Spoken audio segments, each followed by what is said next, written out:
Hello everyone, स्वागत करती हूँ आप सभी का आज के सेशन में।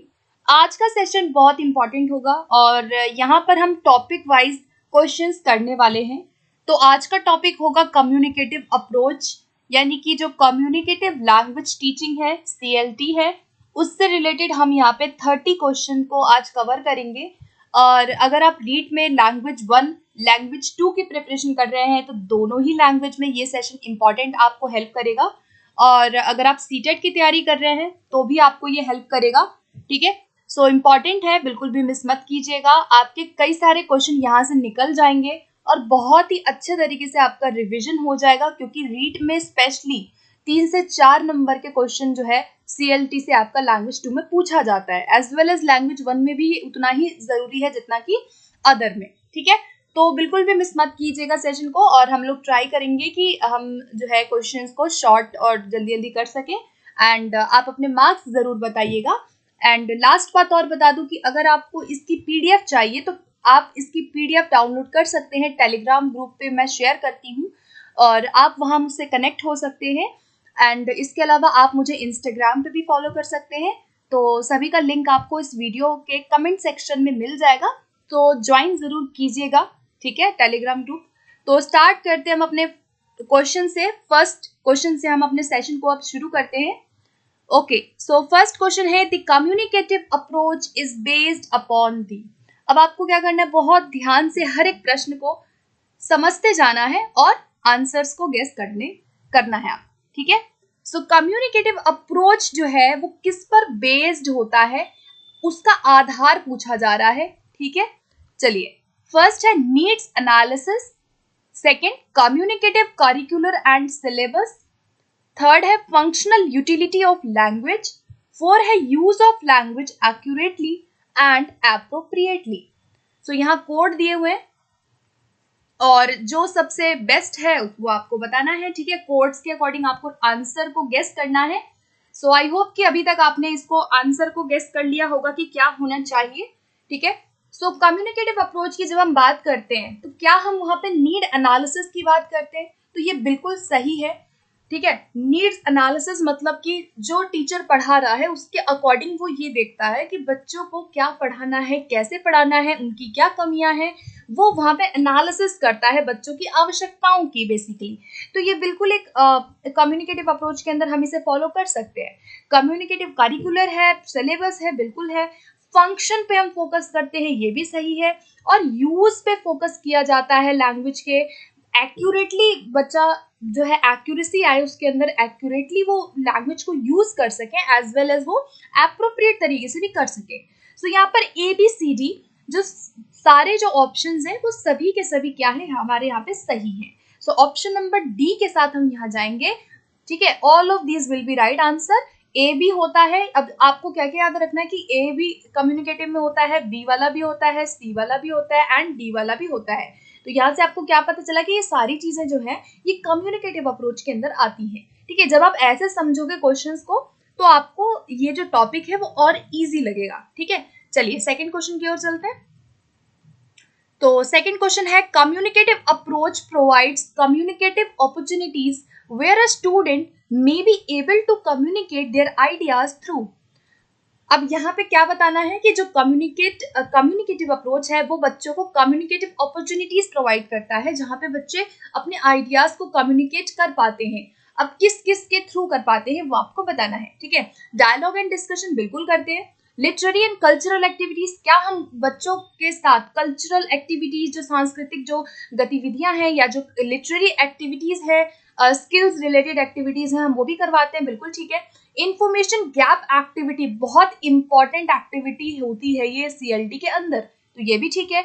और इंफॉर्मेशन गैदरिंग एक्टिविटीज भी होती है, जहां पे बच्चा इंफॉर्मेशन को क्या करता है, वहां पे वो कलेक्ट करता है। ठीक है, तो एक्टिव होता है बच्चा यहाँ पे। तो ABCD यहाँ पर भी हमारे सारे के सारे ऑप्शन जो है वो राइट होंगे। सो यहाँ पर ऑप्शन नंबर A जो है इसका सही उत्तर हमारा हो जाएगा। ठीक है, सारी के सारी क्या है, एक्टिविटीज हैं जहां पे बच्चा अपने आइडियाज को क्या करता है, CLT में या कम्युनिकेटिव अप्रोच में वो क्या करता है, प्रेजेंट करता है। चलिए क्वेश्चन नंबर 3 की ओर चलते हैं। In communicative approach techniques such as information gap task are. अब देखो यहाँ पे बताना है कि जो टेक्निक होती है कम्युनिकेटिव अप्रोच में, जैसे कि इंफॉर्मेशन गैप एक्टिविटी जो हमारी होती है, उसके अंदर क्या क्या आता है? लैंग्वेज गेम आता है, रोल प्ले आता है, रिट्राइविंग टेक्स्ट ऑर्डर आता है, या फिर ऑल ऑफ दीज आता है। तो इंफॉर्मेशन गैप एक्टिविटीज के अंदर हमारे लैंग्वेज गेम्स आते हैं, रोल प्ले भी आता है, मतलब कि जितनी एक्टिविटीज हैं वो सब होंगे। तो यहाँ ऑल ऑफ दीज के साथ हम जाएंगे, ठीक है। तो ऑप्शन नंबर डी इसका करेक्ट हो जाएगा। इंफॉर्मेशन गैप एक्टिविटीज में लैंग्वेज गेम है, रोल प्ले है, या फिर स्क्रैम्बल्ड वर्ड है, या फिर रिट्राइविंग टेक्स्ट है, यानी कि टेक्स्ट को जम्बल तरीके से सिखाना आगे पीछे करके। तो सारी एक्टिविटीज जो है वो इंफॉर्मेशन गैप में आ जाएंगी। अगला क्वेश्चन देखते हैं। क्वेश्चन नंबर 4 आता है, communicative language teaching stresses the interdependence of. अब आपको यहाँ क्या पकड़ना है कीवर्ड, कि इंटरडिपेंडेंस किस किस का होता है।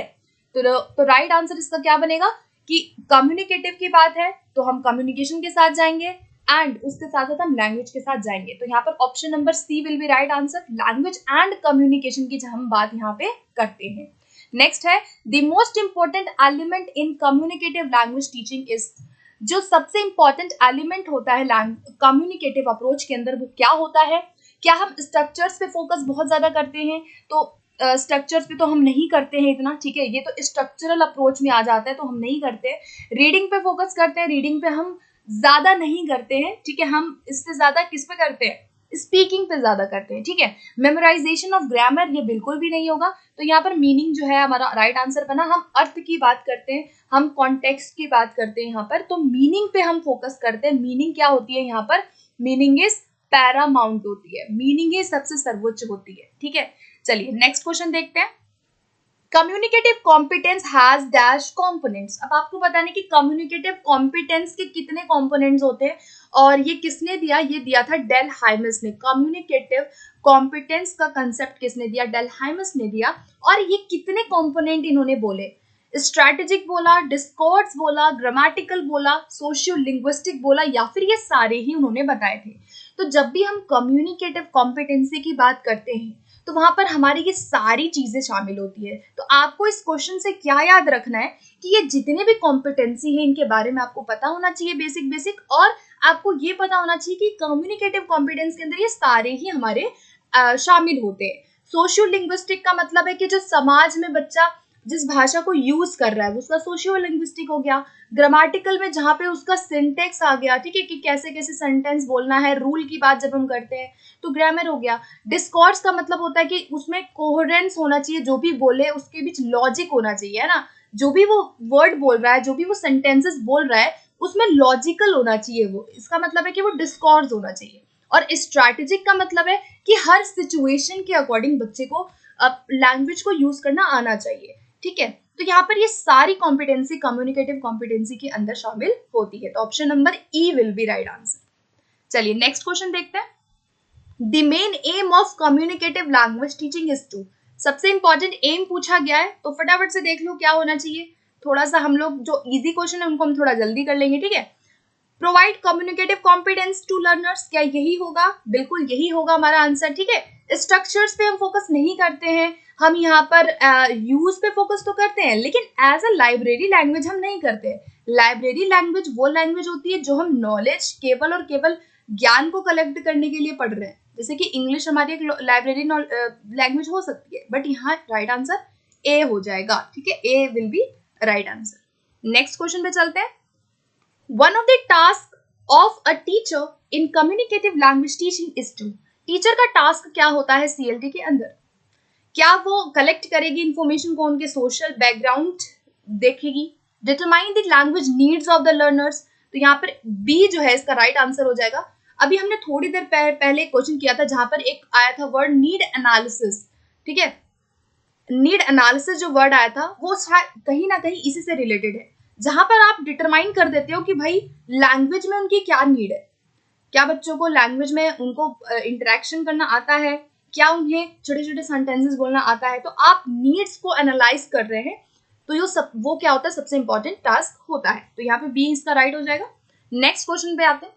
An important assumption of communicative language teaching is that language learning is learning to speak accurately, write correctly, communicate effectively या फिर master the grammar of the target language. तो यहाँ पर हमने बार बार यही चीज डिस्कस की है कि आप अगर देखेंगे कहीं पे भी कम्युनिकेशन तो वही आपका राइट आंसर हो जाएगा। ठीक है, डिपेंड करता है कि ऑप्शन में क्या दिया हुआ है। ऑप्शन में दिया है अगर कि बच्चा कम्युनिकेट करेगा इफेक्टिवली, यानी कि उसकी कम्युनिकेटिव कॉम्पिटेंसी यहाँ पर क्या हो जाएगी, डेवलप हो जाएगी। तो यहाँ पर सी इसका राइट आंसर बिल्कुल हमारा हो जाएगा। नेक्स्ट क्वेश्चन पे आते हैं। Which of the following is true about CLT? CLT के बारे में सही बात बतानी है। Meaning is paramount, comprehensible pronunciation is taught, contextualization is a basic premise, या फिर all of the above। सही बात आपको बतानी है। तो हमने पहले पढ़ा था कि मीनिंग क्या होती है, पैरामाउंट होती है, मीनिंग इंपॉर्टेंट होती है, मीनिंग को हम बहुत अच्छा मानते हैं, एंड कॉम्प्रिहेंसिबल प्रोनाउंसिएशन सॉर्ट किया जाता है, यानी कि इस पर बढ़ावा दिया जाता है। कॉम्प्रिहेंसिबल का मतलब है कि एक तरह से आप सपोर्ट उनको प्रोवाइड करते हो, आप बच्चों को यहाँ पे कॉम्प्रिहेंसिबल इनपुट प्रोवाइड करते हो, आप उनको सपोर्ट देते हो, ये भी ठीक है। संदर्भ के अनुसार हम सिखाते हैं। कॉन्टेक्चुअलाइजेशन का मतलब है संदर्भ के अनुसार सिखाना, बच्चे की रियल लाइफ से सिखाना। तो ये तीनों चीजें जो है कहीं ना कहीं CLT का पार्ट होती हैं। So all of the above इसलिए हमारा राइट आंसर यहाँ पर होगा। ठीक है, चलिए नेक्स्ट क्वेश्चन देखते हैं। Which of the following techniques is not followed in the communicative language teaching? कौन सी टेक्निक यहाँ पे हम फॉलो CLT में नहीं करते हैं? तो नॉट वाला आपको बताना है यहाँ पे। Pattern practice, language games, opinion sharing, unscrambling of scrambled sentences. So not पूछा गया है, यानी कि हम क्या करेंगे, पैटर्न की प्रैक्टिस बहुत ज्यादा नहीं कराएंगे। देखो जब भी हम पैटर्न की बात करते हैं ना, जब भी हम एक पैटर्न की बात कर रहे हैं कि भाई आप सब्जेक्ट वर्ब ऑब्जेक्ट वाले जो सेंटेंस है ना, आप उनको बार बार करा रहे हो, तो जब भी हम पैटर्न की बात करते हैं वहां पे हमारे ड्रिल्स आ जाते हैं। तो हम ड्रिल्स को बहुत फोकस नहीं करते हैं CLT के अंदर। ठीक है, तो यहाँ पे A option will be right answer. बाकी की तीनों चीजें क्या है, CLT का पार्ट होती है। चलिए नेक्स्ट क्वेश्चन देखते हैं। Dash of language and meaning important in CLT। क्या जरूरी है, मीनिंग तो यहाँ पे बोल दिया है कि भाई मीनिंग इंपॉर्टेंट होता है, उसके साथ साथ क्या जरूरी है, फॉर्म जरूरी है, स्ट्रक्चर जरूरी है, कॉन्टेक्चुअलाइजेशन जरूरी है, या फिर ये सारे ही जरूरी है। सो हमारा राइट आंसर क्या बनेगा कि हम कॉन्टेक्स्ट की बात करते हैं। ठीक है, हम स्ट्रक्चर्स पे एंड फॉर्म्स पे बहुत फोकस नहीं करते हैं। फॉर्म फोकस्ड टीचिंग CLT में नहीं होती है। ठीक है, CLT में हम किस पे फोकस करते हैं, फॉर्म की जगह फंक्शन पे फोकस करते हैं, कॉन्टेक्स्ट पे फोकस करते हैं। ठीक है, तो सी का राइट हो जाएगा। नेक्स्ट क्वेश्चन पे आते हैं। What is the role of the student in communicative language teaching? एक बच्चे का रोल क्या होता है, लर्नर का रोल क्या होता है? साइलेंट ऑब्जर्वर होता है। There is no role in CLT, student का कोई रोल ही नहीं है। स्पीकर और नेगोशिएटर होता है, या फिर नन ऑफ द अबव। तो यहाँ पे राइट आंसर क्या बनेगा, ऑप्शन नंबर सी बनेगा। जो स्टूडेंट है वो स्पीकर है और वही नेगोशिएटर है, यानी कि वो क्या कर रहा है, हर चीज में पार्टिसिपेट कर रहा है। टीचर का रोल यहाँ पे क्या होता है, एज अ फैसिलिटेटर होता है, एज अ मेंटोर होता है, एज अ गाइड होता है। और बच्चे का रोल क्या है, यहाँ पर एक्टिव है। ठीक है, तो यहाँ पे सी का राइट हो जाएगा। अगला देखते हैं। The ability to communicate in particular culture learning environment is an example of syntax, semantics, communicative competence, या फिर रेडिकल बिहेवियरिज्म। क्या बोल रहा है यहाँ पर, क्वेश्चन में पूछा क्या गया है कि द एबिलिटी टू कम्युनिकेट, आपकी एबिलिटी, आपकी वो क्षमता जहां पे आप कम्युनिकेट कर रहे हैं किसी पर्टिकुलर कल्चर में, किसी एनवायरमेंट में, तो उसे हम क्या कहेंगे, कम्युनिकेटिव कॉम्पिटेंस कहेंगे। ठीक है, तो यहाँ पे सी का राइट हो जाएगा। चलिए नेक्स्ट क्वेश्चन देखते हैं। In communicative classroom learners acquire the grammar of second language to. भाई कम्युनिकेटिव क्लासरूम में बच्चे जो ग्रामर एक्वायर करते हैं वो किस लिए किया जाता है? To enhance their formal communication skills, to write confidently, to understand second language better while reading listening to it, या फिर understand how to make meaning and become more proficient in speaking and writing। so यहाँ पर जो right answer हमारा बनेगा वो होगा finally option number D. यहाँ पर ये कहा गया है कि to understand how to make meaning, तो यहाँ पर आंसर सीधा सीधा हमारा फाइनली क्या होगा, ऑप्शन नंबर डी होगा। ठीक है, हो सकता है कि आपको और अदर ऑप्शन में यहाँ पे कंफ्यूजन हो जाए, लेकिन यहाँ पर बात की गई है to make meaning and become more proficient. जब आप ग्रामर सीख रहे हैं सेकेंड लैंग्वेज क्लासरूम में, जहाँ पे कम्युनिकेटिव तरीके से आप सीख रहे हैं, तो आप वहाँ पे मीनिंग की बात करते हैं एंड उसके बाद आपकी स्पीकिंग एंड राइटिंग भी इनहेंस होती है। तो यहाँ पे D will be right answer. Next question पे चलते हैं। क्वेश्चन 16 है, which one is not true about CLT? कौन सा यहाँ पे गलत है, सही नहीं है, वो बताना है। The target language is exclusively used to maintain a cultural island in the classroom. Grammar is inductively taught. क्या ग्रामर इंडक्टिवली यहाँ पे सिखाया जाता है, जहाँ पे बच्चों को एनकरेज किया जाता है कि to make their own generalization. तो ये बिल्कुल ठीक है, बच्चे खुद से ही जनरलाइज कर रहे हैं, यानी कि बच्चा यहाँ पे क्या कर रहा है, डिस्कवर कर रहा है। ठीक है, बी वाले ऑप्शन में क्या बोल रहा है कि बच्चा क्या कर रहा है, डिस्कवर कर रहा है। तो ये बिल्कुल अच्छा ऑप्शन है। The emphasis is on mastery of language forms rather than the process of communication. क्या हम CLT में एम्फोसिस करते हैं कि बच्चे लैंग्वेज फॉर्म पे मास्टरी कर ले? तो ये तो नहीं होगा। तो यहाँ पर हमारा सी वाला आंसर जो है वो गलत ऑप्शन है। ठीक है, यहाँ पे कहा गया कि फॉर्म्स पे फोकस किया जाता है rather than process of communication के। ठीक है, तो ये तो गलत हो गया। और डी वाला ऑप्शन बिल्कुल सही है कि केवल फ्लुएंसी ही नहीं, केवल एक्यूरेसी नहीं, फ्लुएंसी भी टीचर चेक करता है, दोनों ही इंपॉर्टेंट होते हैं। फर्स्ट वाला भी ठीक है कि टारगेट लैंग्वेज को यहाँ पे हम शामिल करते हैं CLT में, बी वाली बात भी ठीक है, लेकिन सी वाली बात गलत हो जाएगी। अगला देखते हैं, which one is not a principle of CLT? कौन सा इसमें से प्रिंसिपल नहीं है? नॉट वाला बताना है। Student should learn to answer automatically without stopping to think. क्या बच्चों को आंसर को लर्न कर लेना चाहिए विदाउट थिंक किए, विदाउट कुछ सोचे? तो पहला ऑप्शन ही मुझे बिल्कुल गलत लग रहा है CLT के बारे में, क्योंकि हम CLT में ये नहीं देखते हैं कि बच्चा लर्न कर रहा है, कहीं पे भी मेमोराइज कर रहा है। तो यहाँ पर option number A will be right answer. ठीक है, ऑथेंटिक लैंग्वेज का बिल्कुल हम यूज करते हैं, ये बिल्कुल अच्छा ऑप्शन है। टारगेट लैंग्वेज का यूज किया जाता है कम्युनिकेशन के लिए, और टीचर फैसिलिटेटर होता है, ये भी ठीक है, लेकिन ए वाली बात गलत हो जाएगी। अगला है, dash is knowledge that enables a person to communicate functionally and interactively. क्या होगा यहाँ पे? अगर एक पर्सन कम्युनिकेट कर रहा है, ये आपका कीवर्ड है। ठीक है, कम्युनिकेट की बात हो रही है, तो कौन सी कॉम्पिटेंसी होगी? लिंग्विस्टिक है, कम्युनिकेटिव है, कोहेसन एंड कोहेरेंस है, या फिर कॉम्प्रिहेंशन है? तो यहाँ पे right answer will be option number B, communicative competency यहाँ पर हमारा आंसर होगा। ठीक है, चलिए नेक्स्ट क्वेश्चन देखते हैं। क्वेश्चन नंबर 19 है, communicative approach to English language enables the teacher to. Options देखेंगे फटाफट से। Exploit sound social linguistic principles, exploit sound educational principles, exploit sound social linguistic and educational, या फिर इनमें से कोई भी नहीं।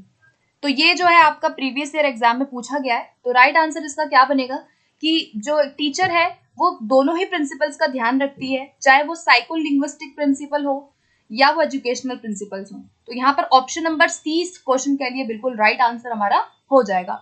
अगला देखते हैं, which of the following techniques is not followed in communicative language teaching? कौन से टेक्निक को हम फॉलो नहीं करते हैं? Pattern practice, language games. तो ये क्वेश्चन शायद हम कर चुके हैं। यहाँ पर पैटर्न प्रैक्टिस को हम फॉलो नहीं करेंगे।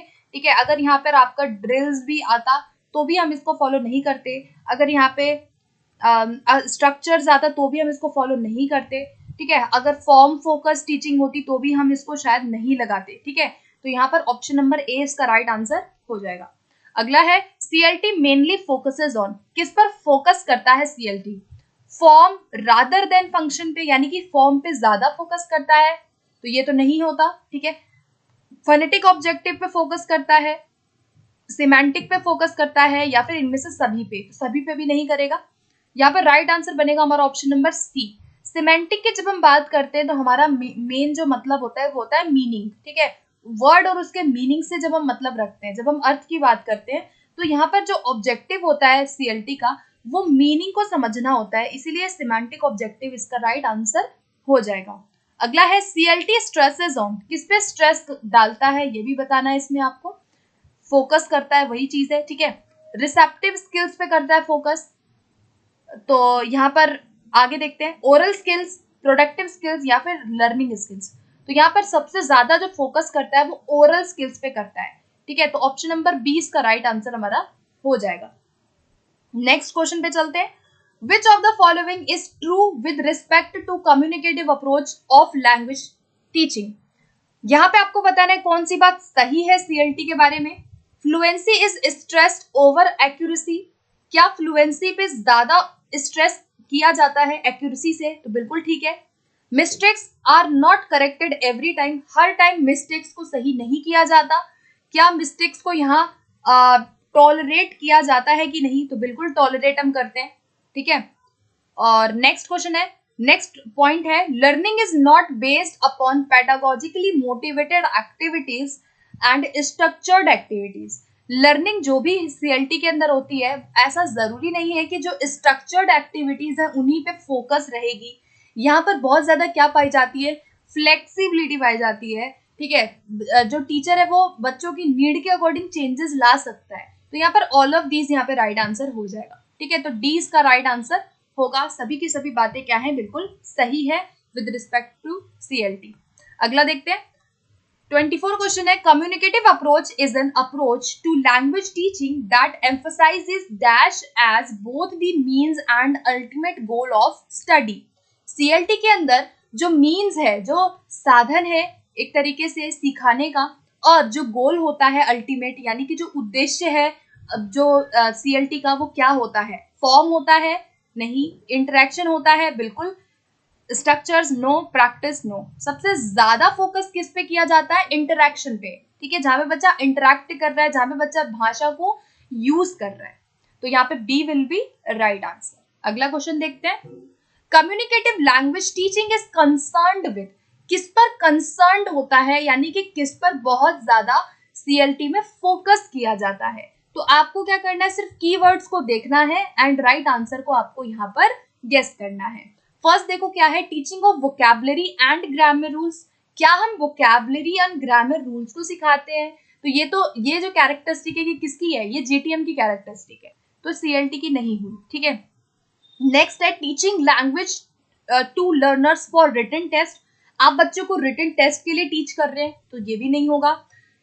फिर है interpreting grammar rules to suit the audience, ये भी नहीं है, यहाँ पे भी रूल्स की बात हम कर रहे हैं। यहाँ पे डी ऑप्शन यहाँ पे राइट हो जाएगा कि आप रिसेप्टिव, यानी कि रिसेप्टिव में आपका लिसनिंग प्लस रीडिंग, और प्रोडक्टिव यानी कि राइटिंग प्लस स्पीकिंग, आप सारे ही स्किल्स पे फोकस यहाँ कर रहे हैं सीएलटी के अंदर। तो ये बिल्कुल करेक्ट आंसर होगा, क्योंकि सीएलटी में हम सबसे ज्यादा फोकस स्पीकिंग एंड लिसनिंग पे करते हैं, लेकिन उसके साथ साथ ऐसा नहीं है कि हम राइटिंग और रीडिंग को छोड़ देते हैं, हम उस पर भी फोकस करते हैं, ठीक है।